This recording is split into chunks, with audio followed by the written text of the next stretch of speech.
Good morning students, today we will start next chapter number 13 market equilibrium.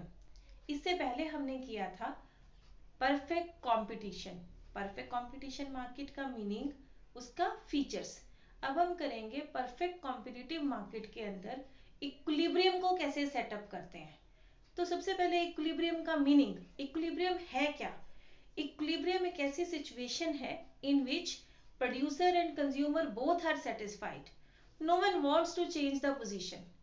Producer, he is very much satisfied.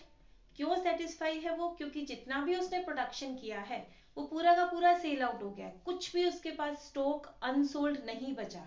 That's why he will be satisfied. Consumer क्यों satisfy है?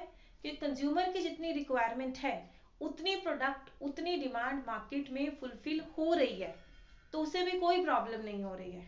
तो उसकी जो demand है वो unfulfilled नहीं रह रही, वो भी क्या है, सेटिस्फाई है कि उसको अपनी रिक्वायरमेंट के अकॉर्डिंग जो प्रोडक्ट है वो मार्केट में अवेलेबल हो रही है. तो एक ऐसी सिचुएशन जहां पर ना तो अनसोल्ड स्टॉक है ना ही अनफुलफिल्ड डिमांड है, यानी प्रोड्यूसर और कंज्यूमर दोनों सेटिस्फाई हैं, उस सिचुएशन को हम क्या बोल रहे हैं, मार्केट इक्विलिब्रियम. अब मार्केट इक्विलिब्रियम सिचुएशन को अगर आपको फाइंड आउट करना है तो कैसे फाइंड आउट करोगे. Market equilibrium is that situation where market demand equals to market supply.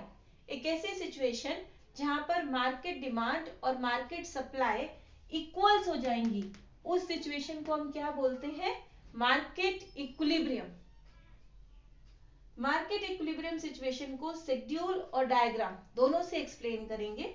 तो पहले शेड्यूल की हेल्प से, शेड्यूल में हमने फर्स्ट कॉलम बनाया ये price, second column market demand, third column market supply and fourth column observation.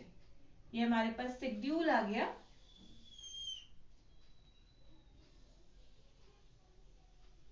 This one first column था price. Price में क्या लिया हमने, प्राइस 5 4 3 2 1. प्राइस हम डिक्रीज कर रहे हैं. तो मार्केट डिमांड, डिमांड का प्राइस के साथ रिलेशन कैसा होता है, प्राइस के साथ डिमांड हमेशा नेगेटिवली रिलेटेड होती है. अगर प्राइस डिक्रीज होता है तो डिमांड क्या होती है हमारी, इंक्रीज. तो हमने डिमांड क्या ले ली, 10 20 30 40 एंड 50. फिर हमने लिया market supply. Market supply price के साथ पॉजिटिवली रिलेटेड होता है, तो प्राइस डिक्रीज हो रहा है तो सप्लाई भी क्या होगा, डिक्रीज. 50 40 30 20 एंड 10. तो डिमांड और सप्लाई लेने के बाद अब आप देखिए इक्विलिब्रियम कहाँ आएगा, इक्विलिब्रियम आएगा इस पोजीशन पर, क्योंकि यहाँ पर आपका डिमांड और सप्लाई दोनों कैसे हो गई हैं, इक्वल. तो this is known as market equilibrium where market demand is equal to market supply. और इससे पहले वाला जो सिचुएशन है, यहाँ पर आप देखिए सप्लाई 50 है तो डिमांड कितना है, 10. सप्लाई 40 है तो डिमांड कितना आ रहा है, 20. दैट मीन्स इस सिचुएशन में market supply is more than market demand. और ये जो नीचे वाला सिचुएशन है आपका, यहाँ पर demand 40 supply 20, demand 50 supply 10. That means market demand is more than market supply. Now diagram से एक्सप्लेन करेंगे. डायग्राम एक्स एक्सिस पर क्वांटिटी शो करनी है, वाई एक्सिस पर प्राइस शो करेंगे, market demand line, market supply line. Both lines intersect at E point. E is the market equilibrium point. E is the market equilibrium point where market demand equals to market supply. अब E से अगर आप line draw कर रहे हो y axis पर और x axis पर दोनों पर, तो ये जो आपके पास आएगा OP, OP is the equilibrium price, OQ is the equilibrium quantity. E is the equilibrium point, market equilibrium point where market demand is equal to market supply. और इस पॉइंट से अगर आप x एक्सिस पर और y एक्सिस पर line draw करते हो, then we will get equilibrium price, equilibrium quantity. Now question क्या है कि अगर इकोनॉमी के अंदर ये आपका इक्विलिब्रियम नहीं है तो दो सिचुएशन होंगी इकोनॉमी में. या तो सप्लाई मोर देन डिमांड होगी या डिमांड मोर देन सप्लाई होगी, क्योंकि अगर इक्वल नहीं है तो दोनों में से किसी एक सिचुएशन में आना है। इन केस अगर आपकी सप्लाई मोर देन डिमांड है तो उस सिचुएशन को हम बोलते हैं एक्सेस सप्लाई। इन केस अगर सप्लाई मोर देन डिमांड हो गई है इकोनॉमी में तो उसको बोला जाता है एक्सेस सप्लाई, और अगर आपकी डिमांड मोर देन सप्लाई आ गई है तो उस सिचुएशन को बोला जाता है एक्सेस डिमांड। अगर इन दोनों में से कोई भी सिचुएशन इकोनॉमी के अंदर अराइज हो जाती है तो किसी को भी इंटरफियर नहीं करना पड़ता है इसको करेक्ट करने के लिए, वो ऑटोमेटिकली करेक्ट हो जाती है। वो ऑटोमेटिकली कैसे करेक्ट होती है वो चीज हमें यहाँ डायग्राम में एक्सप्लेन करनी है। सपोज अगर इकोनॉमी में जो सिचुएशन आ रही है वो कैसी आ रही है,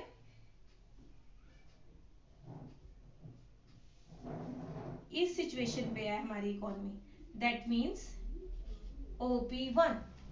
ये जो सिचुएशन है आपके पास, ये सिचुएशन शो कर रही है किसको, यहाँ पर आपको देखो ये सप्लाई लाइन है, ये डिमांड लाइन है, सप्लाई मोर देन डिमांड है, तो ये सिचुएशन बन गई हमारी एक्सेस सप्लाई। और अगर आपकी एक्सेस सप्लाई वाली सिचुएशन है तो होगा क्या, वो ऑटोमेटिकली कैसे करेक्ट होगी वो चीज हमें डिस्कस करनी है। एक्सेस सप्लाई वाले सिचुएशन के अंदर मींस ये होता है कि सप्लाई जो है वो मोर देन डिमांड है, market supply is more than market demand. और जब सप्लाई मोर देन डिमांड होगी तो होगा क्या, सप्लाई का प्रेशर हो जाएगा, और जब भी सप्लाई का प्रेशर होगा तो प्राइस जो है, प्राइस क्या हो जाएगा, डिक्रीज। सप्लाई जब भी इंक्रीज होगी तो प्राइस हो जाएगा हमारे पास डिक्रीज। अब जब प्राइस चेंज होता है तो वो फर्दर डिमांड को और सप्लाई को दोबारा से इंपैक्ट करता है, यानी कि प्राइस के डिक्रीज होने से डिमांड, मैंने अभी आपको यहां बताया था कि प्राइस का और डिमांड का रिलेशन कैसा है, positive. Price decrease demand decrease, price decrease demand decrease, तो demand increase, price decrease demand increase, और प्राइस डिक्रीज होने से सप्लाई डिक्रीज हो जाएगी। इसको बोला जाता है chain reactions, this is known as chain reactions. Chain reactions होते हैं कि एक सप्लाई के इंक्रीज होने से क्या क्या हुआ, देखो सप्लाई मोर देन डिमांड थी, सप्लाई का प्रेशर था, सप्लाई के प्रेशर होने से क्या हुआ, सबसे पहले तो प्राइस डिक्रीज हो गया, फिर प्राइस के डिक्रीज होने से डिमांड इंक्रीज हुई और सप्लाई डिक्रीज हो गई। तो ये जो चेन रिएक्शंस हैं, इन चेन रिएक्शन की वजह से दोबारा से फिर से क्या एस्टेब्लिश हो जाता है, market supply is equal to market demand. अब इसको डायग्राम से एक्सप्लेन करेंगे, ये हमारा डायग्राम है देखो। अब इसमें क्या हुआ, हम एट प्रेजेंट इस सिचुएशन पर है, एक्सेस सप्लाई वाली सिचुएशन पर। तो जब आपकी एक्सेस सप्लाई वाली सिचुएशन आई तो इसमें क्या हुआ, यहां पर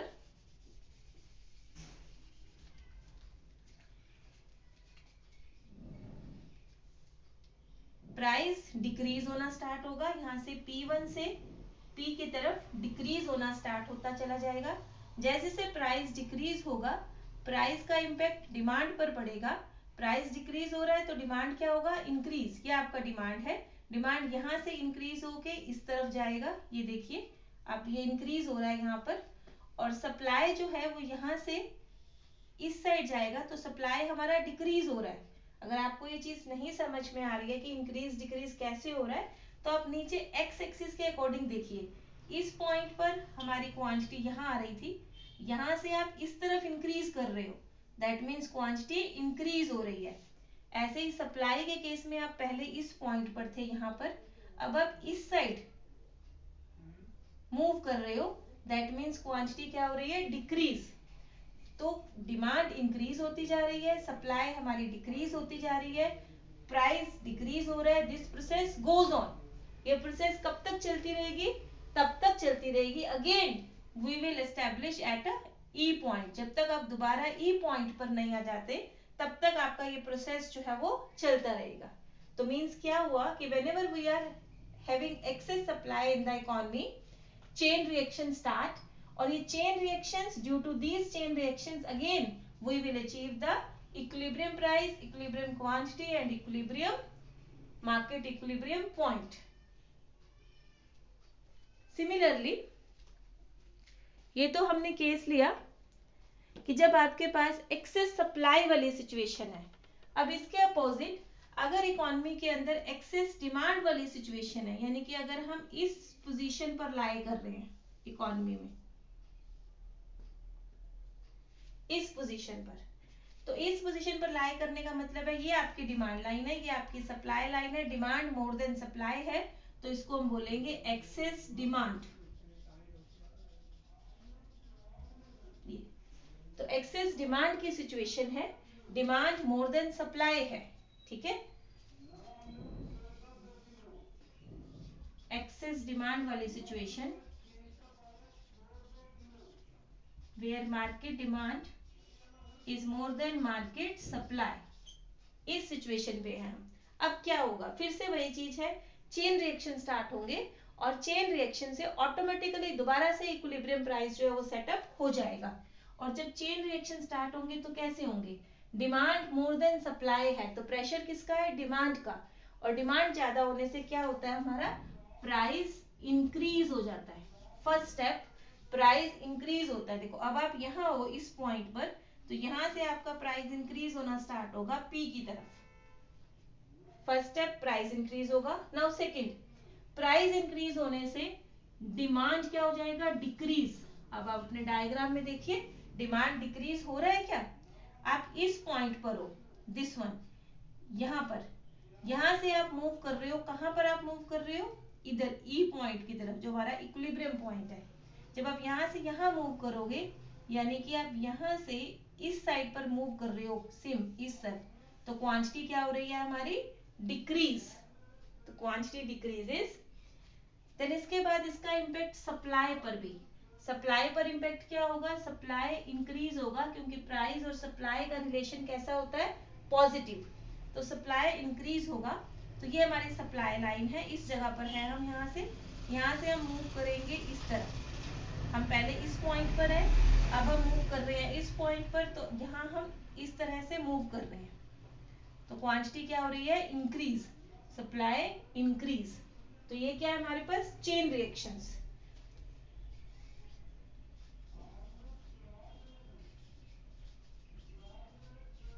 इन चेन रिएक्शंस की वजह से दोबारा से ऑटोमेटिकली क्या एस्टेब्लिश हो जाएगा, equilibrium point where market demand is equal to market supply. तो ये वो प्रोसेस है पूरा का पूरा, जिसमें हमने ये देखा कि मार्केट इक्विलिब्रियम कैसे सेटअप होता है, और इन केस अगर इक्विलिब्रियम नहीं है इकोनॉमी के अंदर, तो या तो वहां पर एक्सेस सप्लाई होगा या फिर वहां एक्सेस डिमांड होगा। और एक्सेस सप्लाई और एक्सेस डिमांड दोनों ही सिचुएशंस के अंदर चेन रिएक्शंस होंगी, और चेन रिएक्शन से ऑटोमेटिकली वापस मार्केट इक्विलिब्रियम पॉइंट सेटअप हो जाएगा, और किसी को भी इंटरफेयर नहीं करना पड़ता इक्विलिब्रियम सेटअप करने के लिए। तो due to chain reactions automatically again market equilibrium will be set up.